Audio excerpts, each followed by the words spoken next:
Makasih banget kalian udah support video-video perlawanan aku terhadap kegagalan empati, kematian logika, dan rasa malu dari karyawan-karyawan kita di DPR.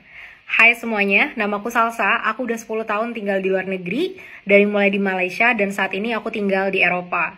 Sebenarnya aku udah gak pernah lagi makan dari fasilitas duit-duit pajak kalian udah 10 tahun terakhir ini, tapi aku di sini bersuara karena aku merasakan solidaritas yang luar biasa kenceng kepada kalian semua, karena aku juga orang Indonesia dan aku masih warga negara Indonesia. Dan aku udah melihat kebrutalan pemerintah yang udah gila nggak ada obat ini, yang mereka udah nggak tahu malu, bener-bener nantangin masyarakatnya. Udah saatnya kita-kita yang berpendidikan bisa keluar, kita-kita yang masih memegang nilai-nilai moral jujur bisa keluar dan bersuara. Satu lagi, banyak dari kalian yang menyarankan aku masuk ke parlemen atau jadi menteri atau apapun itu ya di Indonesia. Teman-teman, aku sama sekali nggak punya kepentingan untuk bisa masuk DPR atau jadi menteri, karena hidupku di luar negeri jauh lebih sukses. Gaji 104 juta itu aku udah earn lebih banyak jauh ya daripada gaji DPR itu gitu. Tapi aku di sini bersuara bukan karena aku pengen masuk ke pemerintahan, amit-amit aku makan duit pajak rakyat, tapi karena aku sangat jijik, muak, dan geli ngelihat perlakuan karyawan-karyawan kita yang udah sangat nggak tahu diri itu. Bubarkan DPR. Kalian satu-satu ya, satu-satu karyawan kita di DPR akan aku kuliti kalian satu-satu dan perkataan kalian. Bertanggung jawab kalian dengan perkataannya. Ahmad Syaroni, ayo kapan debatnya? Udah berapa jam nih? Udah di tag berapa banyak orang? Masih gak ada suaranya nih orang. Mana Crazy Rich? Mana yang ngatain tolol? Ayo sini lawan aku. Seorang debater profesional. Udah 10 tahun tapi debatnya aku udah gak pernah debat lagi. Jadi udah gak jago-jago banget lah. Bisa lah ngadepin seorang Ahmad Syaroni yang Crazy Rich itu tapi mati empatinya. Generasi penerus bangsa, kita semua udah muak, udah geli, udah jijik sama pemerintah yang mau mempertahankan korupsi, mau memperkaya diri sendiri, dan menjadi perwakilan partai, bukan lagi menjadi perwakilan masyarakatnya. Bubarkan DPR RI di Indonesia. Aku dapat beberapa kiriman video dari masyarakat yang mereka tinggal di sekitar wilayah DPR.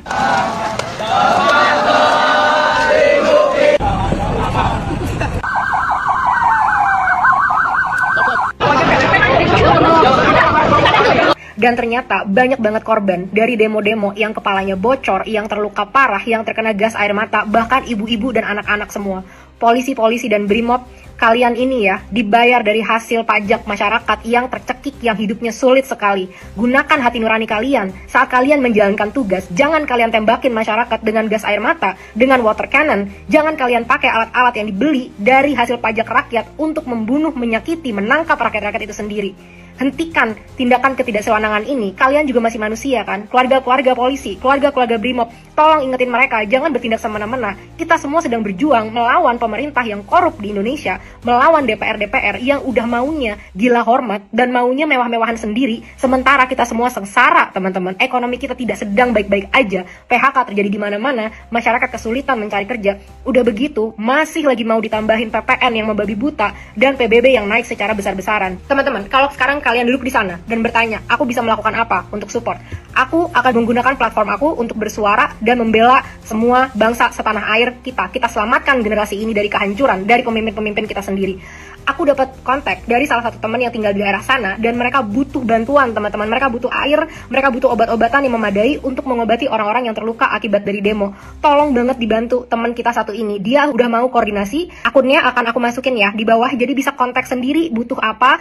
Ayo, untuk kalian yang demo, kalian adalah pahlawan-pahlawan dari bangsa ini. Masa depan bangsa ini ada di tangan kalian, ada di tangan kita semua. Kita support dengan apapun yang kita bisa. Kalau kalian bisa hadir. Kalau kalian memang punya ilmu untuk ngebantu orang-orang yang terluka, tolong bantu. Kalau kalian ada sedikit aja rezeki untuk bisa ngebantu support logistik, kita ambil inspirasi dari warga Pati. Mereka solidaritas dan persatuannya sangat tinggi untuk menggulingkan bupati yang korup. Di mana bupatinya? Lagi dicek KPK. Di mana DPR akan pergi? Akan kita bubarkan. Halo teman-teman, sebangsa setanah air, kalian semua para pejuang dan pahlawan-pahlawan demokrasi di Indonesia.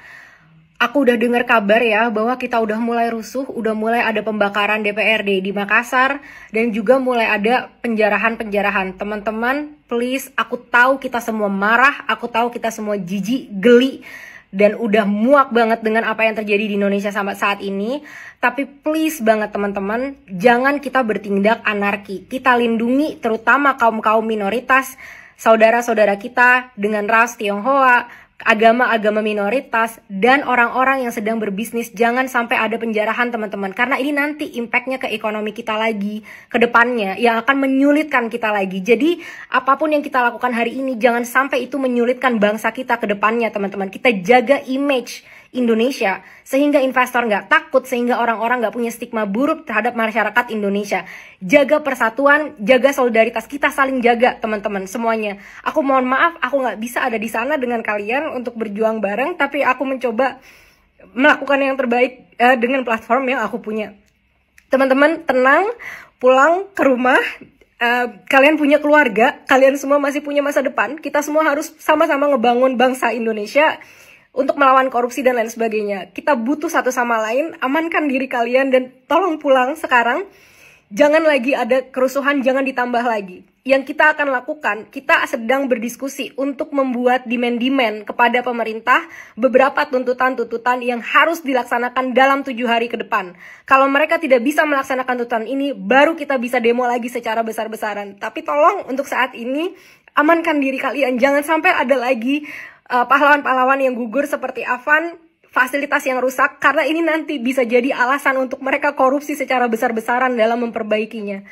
Sama-sama, ayo kita saling rangkul, saling jaga, pulang, selesaikan, jangan ada tindakan anarkis, jangan ada penjarahan. Kita bangun bangsa ini bersama-sama. Aku sedang membuatkan tuntutan-tuntutannya, kita lihat dulu respon dari pemerintah, apakah mereka bisa mendengarkan aspirasi kita atau enggak.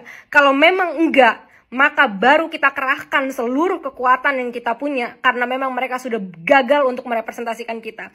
Tapi saat ini berikan mereka kesempatan dulu untuk bertindak dan amankan diri kalian masing-masing. Terima kasih teman-teman, please kita saling jaga, kita bangun bangsa ini bersama-sama. Terima kasih. Teman-temanku semua yang masih ada di Indonesia, aku cuma mau bilang kalian itu hebat banget, luar biasa hebat. Aku nggak ngerti gimana kalian punya kekuatan menghadapi semua berita-berita dari pemerintah kita yang udah edan, nggak punya empati, nggak tahu diri, bener-bener udah aduh. Gitu ya. Sebagian dari kita lahir di Indonesia dengan pola pengasuhan yang bahkan salah, dibentak, dipukul, dicerca, diadu domba dari kecil.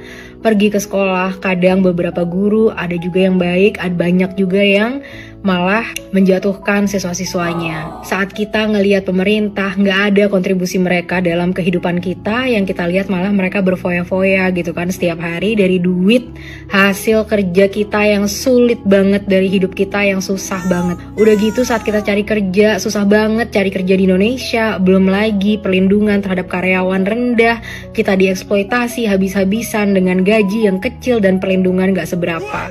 Saat kita pergi pakai BPJS ke rumah sakit, banyak banget perlakuan-perlakuan yang tidak menyenangkan, kualitas servis yang buruk, dan lain sebagainya. Miris banget ya, hidup di Indonesia kita nggak gila aja itu udah luar biasa kalian semua. Tetaplah please jadi masyarakat yang jujur, yang moralnya nggak bisa dibayar dan dibeli dengan apapun. Aku masih punya harapan dengan bangsa ini, semoga suatu saat kita bisa jaya seperti negara-negara lain yang bahkan nggak sekaya negara kita yang luar biasa ini. Pemerintah kita udah nggak ada akalnya, mereka cuma masuk ke sana memperkaya satu sama lain.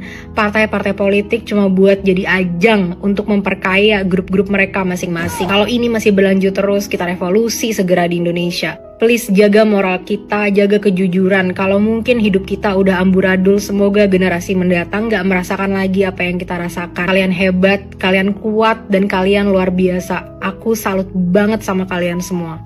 Gengs, pada kenyataannya emang hampir nggak ada tempat untuk orang-orang jujur di Indonesia. Orang-orang yang jujur di Indonesia harus berani mengorbankan hidupnya mereka sendiri. Setelah aku lulus dari kuliah, saat itu aku masih idealis banget dan aku pengen berkontribusi kepada masyarakat. Kenapa? Karena aku adalah orang yang suka traveling, dan saat aku traveling, aku suka banget untuk pergi ke pedalaman-pedalaman. Aku pernah masuk ke pedalaman di Flores yang jalannya aja bahkan masih rusak parah ya. Dan aku pernah masuk pedalaman-pedalaman di Lombok yang anak-anak kecilnya itu masih main dari botol-botol bekas dijadiin mainan karena mereka nggak punya uang. Aku ngelihat gimana masyarakat Indonesia rumahnya itu masih bolong-bolong, gengs, di pedalaman-pedalaman sana. Listrik kadang-kadang belum masuk, fasilitas bener-bener minim dan hampir nggak ada. Tapi saat aku pengen berkontribusi dulu ke Indonesia, aku bertemu dengan pemerintah-pemerintah Indonesia. Nggak usah deh yang tinggi-tinggi, ASN-ASN yang jabatan rendah-rendah aja. Semuanya minta imbalan. Kita bikin program dari perusahaan swasta yang dibiayai dari perusahaan swasta untuk membantu melawan stunting gitu ya, atau gizi buruk di Indonesia dengan ngasih makanan atau cemilan yang sehat kepada anak-anak di sekolah. Ini dibiayain, orang-orangnya dilatih, dikasih produknya, dimodalin semuanya sama perusahaan swasta. Dan tahu nggak apa yang terjadi? Setiap aku ketemu beberapa pemerintah, nggak semua, tapi beberapa, itu selalu minta imbalan. Terus program ini apa untungnya buat saya? Apa untungnya buat sekolah? Jadi namanya korupsi itu udah masuk ke semua lini masyarakat, nggak cuma di pemerintah-pemerintah atas, tapi di bawah semuanya udah korup semuanya. Dan yang bikin sedih, setiap hari aku harus bisa perang sama moral aku dan hati nurani gitu ya. Ini gimana aku mau membantu masyarakat, tapi begini gitu reaksi dari pemerintahnya. Aku bukan anak siapa-siapa, aku bukan anak yang lahir dari keluarga yang wow di Indonesia, bukan orang yang punya privilege gimana-gimana, aku cuma punya otak dan punya pendidikan. Dan orang kayak aku sendirian gak akan bisa bikin perubahan di Indonesia. Akhirnya aku putuskan untuk pergi aja ke luar negeri. Dan apa yang terjadi teman-teman? Dengan kejujuran moral yang aku punya, aku sangat sukses di luar negeri. Gak cuma di Asia, tapi juga di Eropa. Kejujuran aku tuh dihargain, otak aku, kecerdasan aku, mereka gak ngelihat background aku, mereka gak ngelihat aku datang dari keluarga mana. Semua yang aku katakan selama itu masuk logika selalu dianggap, dan karirku naik secara pesat tinggal di luar negeri. Nah, gimana ini nasib bangsa kita kalau orang-orang yang jujur itu nggak punya tempat lagi di negara kita? Tapi teman-teman, jangan sampai kita kehilangan moral, jangan sampai kita kehilangan kejujuran dari dalam hati kita, karena itu yang benar-benar dibutuhkan sama bangsa kita.